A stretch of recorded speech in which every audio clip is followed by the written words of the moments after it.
When most people start a new business, they try to serve everyone, which ultimately ends up them being able to help no one, and then they can't make any money. If you don't want that, then you need to niche down, understand your ideal client, and solve their specific problems. And that's what I'm going to show you how to do right now. But first, why should you even care? You should care because your niche and your avatar determine everything else about your business. So your offer, your messaging, your pricing will all be determined by what avatar you pick now. And the broader your target is, the weaker your message will be because you're trying to speak to too many people at once. Targeting a specific person with a specific problem will make it so much easier to stand out and convert. You don't need a big audience. You need a clearly defined audience. By the way, this video is part of my series called How to Build an Online Business from Scratch. Last video, we picked a valuable skill and started learning it.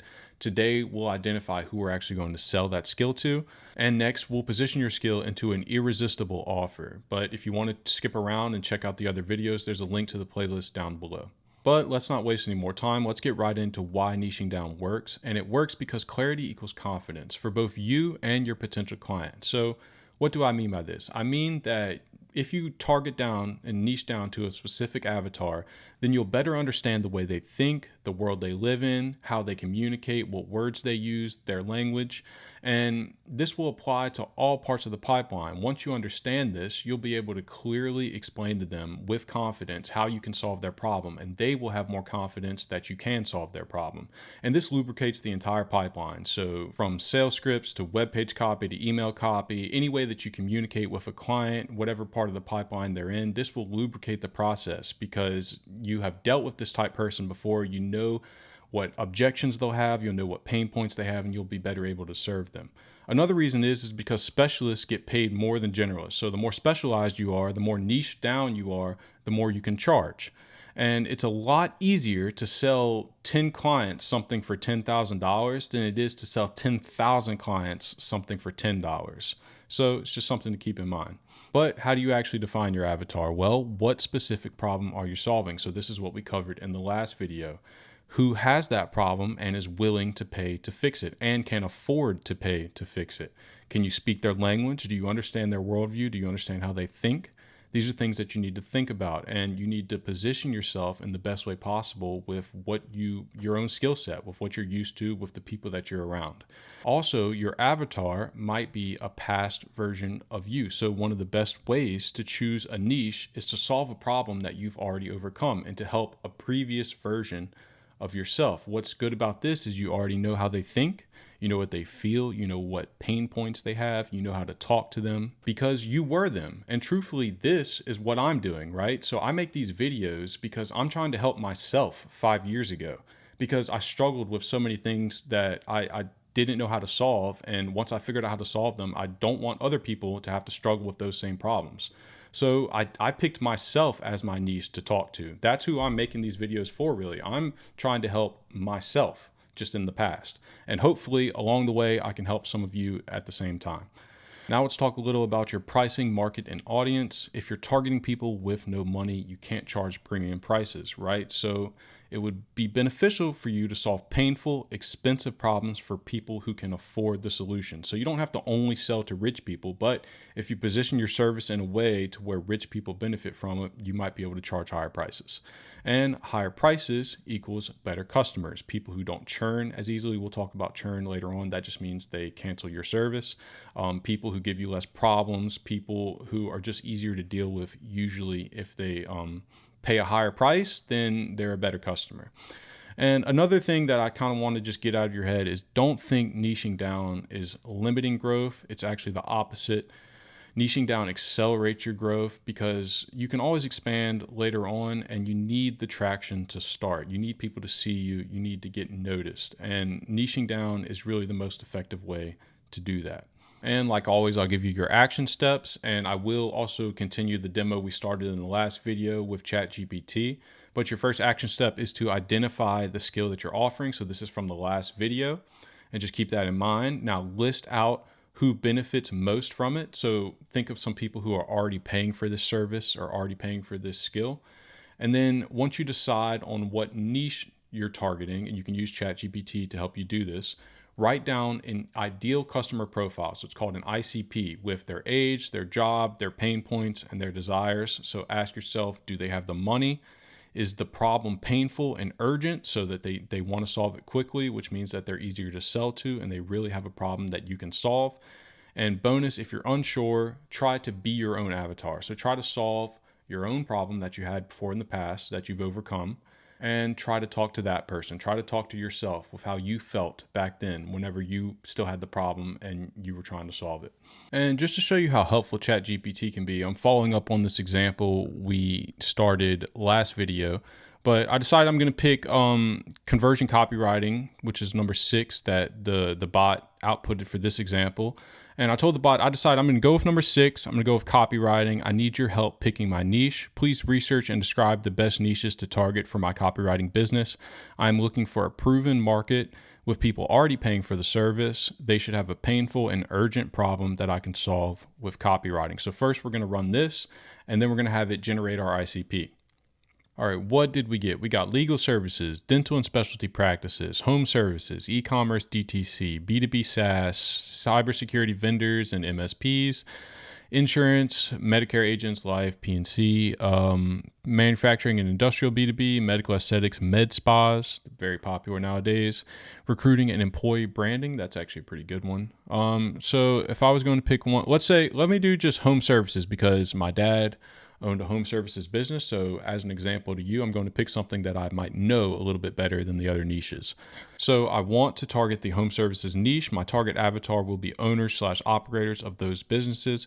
Please help me create an ideal customer profile for my target avatar, include age, demographics, pain points, and desires. Guys, I mean, look at what it gave me. Core ICP, home services owner/operator, age 30 to 58, sweet spot 35 to 50, location suburban, ex-urban, US metros. That's just because that's where I live, and you would want to target your local area around you first because you have kind of a better relationship, even though you don't know them yet. They live closer to you, so you have a similar world experience. It's just helpful early on. Then you can expand out. Gender skews male, but increasingly mixed in office ops leadership, education background, trades trained, often found business after years of tech or a foreman. Marketing is self-taught or handled by a spouse office manager. That's definitely true. Company size, 3 to 40 field techs, 1 to 3 office staff dispatch, annual revenue, 1 to 15 million. Services, HVAC, plumbing, electrical, roofing, garage doors, pest control, landscaping, remodeling, solar, and pool service. And you can niche down even further into one of these, right? So maybe you can only offer to people who do HVAC repairs or something like that. And that will give you even a bigger advantage if you were to do that. And then it has a tech stack here. You can consider primary pain points, high cost per lead, lead quality and phone intake friction, schedule gaps, seasonality. So try to think of things that you can add on to your offer, to make the process less effortful for your client. Commoditized market, review, reputation, anxiety, and then deep desires, phone ringing with bookable jobs. That's the main thing they want. Lower CPL and higher booking rate, predictability, bigger average tickets, and so on. Buying triggers, slow shoulder season, a new truck crew coming online, ad cost spikes, competitor outranks them. These are just reasons that they might be interested in buying your service. Selection criteria for vendors, and then sub personas. So what it did was it gave me a main ICP for what I told it to do, but then it also gave me these sub personas. And it has the emergency trades. So this is like if you were to niche down a little bit further into emergency trades, which is just HVAC, plumbing, electric, garage, locksmith. Project trades, which is like roofing, solar, remodeling, hardscape, which I guess is like landscaping, right? And then maintenance recurring is like pest, lawn, pool cleaning, chimney services, cleaning, and stuff like that. So it even gave you a sub ICP for each of these sub niches, which is really interesting. And then it gave you demographic and psychographic snapshot, so who you'll write to. And it's the demographic. Oh man, this is really good stuff. Demographic, married with kids, homeowner, active in local communities/groups, drives a wrapped truck, blue, black collar pride. Wow, that's a really good description for a demographic, especially drives a wrapped truck. Like they all do that. That's crazy. And then psychographic, pragmatic, skeptical of marketing speak. That's definitely true. You're going to have to get good at communicating with them. Responsive to proof, guarantees, and straight talk, values fairness, reliability, and craftsmanship. Day in the life constraints on job sites early. That's true. Check emails, DMs at 6, 7 a.m. or after 7 p.m. So it's hard to get into contact with them because they're going to be like out in the field, is what they're saying. What they say, voice of customer snippets you can mirror. Clicks aren't my problem. Book jobs are. I'm paying Angie, Google, CPO. A lot of these people don't really understand tech very well because they're home services business owners.